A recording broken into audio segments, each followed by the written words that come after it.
Shalom saudara sekalian, selamat pagi. Pada hari ini kita akan kembali merenungkan firman Tuhan. Dan topik kita pada hari ini adalah tentang apa yang terjadi dalam hidup kita ketika membenci orang lain. Saudara, kita harus jujur bahwa dalam kehidupan kita seringkali membenci orang lain. Dan yang lebih buruknya lagi adalah kita membenci orang lain tanpa alasan, tanpa penyebabnya. Pokoknya kita benci dengan dia, kita tidak suka dengan dia. Mengapa kita seringkali terjebak dengan situasi seperti ini? Karena kita tidak tahu apa arti sebenarnya itu membenci. Dalam bahasa Yunaninya, miseo, kata membenci itu artinya sangat tidak suka. Jadi tidak mengherankan kalau kita tidak suka kepada orang lain, maka sebenarnya kita sudah dikategorikan sedang membenci orang tersebut.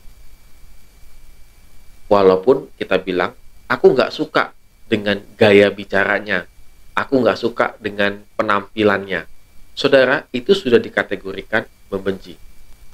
Apalagi kalau kita membenci orang tersebut karena ada satu dan lain sebabnya.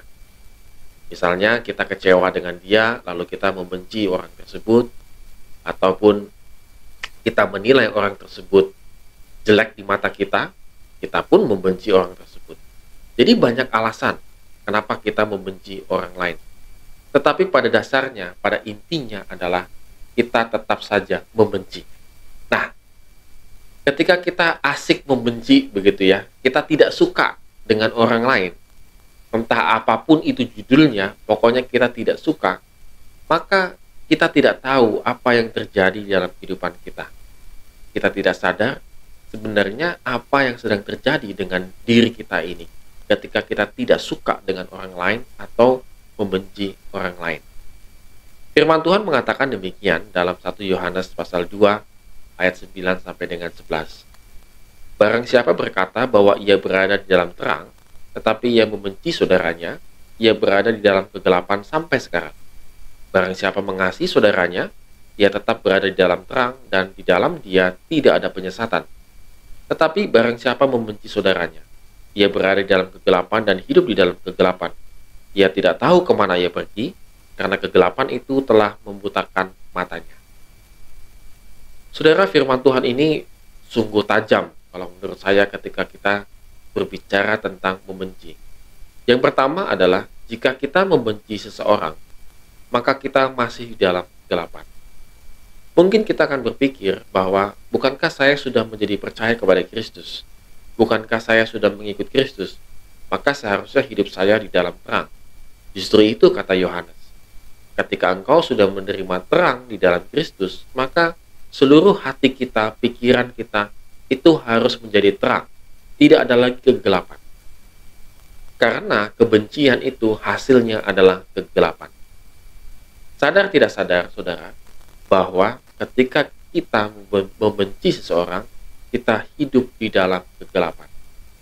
Saudara bisa kebayang, kalau kita hidup di dalam kegelapan, maka kita jalan, kita tidak tahu di depan itu ada apa, apakah ada lubang, belokan, dan lain sebagainya. Maka dipastikan, kita akan mengalami celaka dan kita mengalami tersesat. Karena kita tidak tahu apa yang terjadi di depan kita.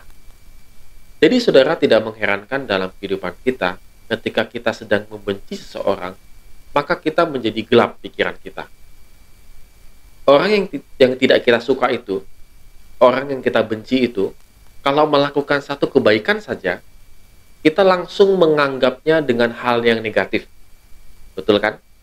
Artinya kalau orang yang kita gak suka, misalnya memberi kita makanan, maka dalam prasangka kita, ini mau cari muka saja. Ini kan dia dapatnya dari yang begini-begini, dan lain sebagainya. Mata kita, pikiran kita menjadi gelap untuk melihat saudara kita itu adalah ciptaan Tuhan, sama seperti kita. Mata kita dan pikiran kita, hati kita juga menjadi gelap.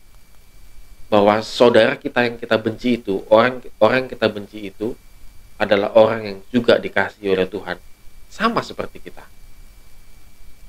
Jadi, saudara sekalian, sadarlah, ketika kita membenci seseorang, tidak suka kepada seseorang, maka kita hidup di dalam kegelapan. kita tidak bisa lagi melihat kebaikan-kebaikan Tuhan dalam kehidupan kita. Bahkan, kita tidak bisa mengampuni orang tersebut karena kita hidup di dalam kegelapan. Oleh karena itu, saudara, pada hari ini, kalau kita memiliki kebencian, mari kita hapus, mari kita hilangkan dengan pengampunan, supaya hidup kita kembali terang, sehingga di dalam kehidupan kita, sepanjang kehidupan kita, kita melihat terang kasih Tuhan. Amin. Tuhan Yesus memberkati kita semua.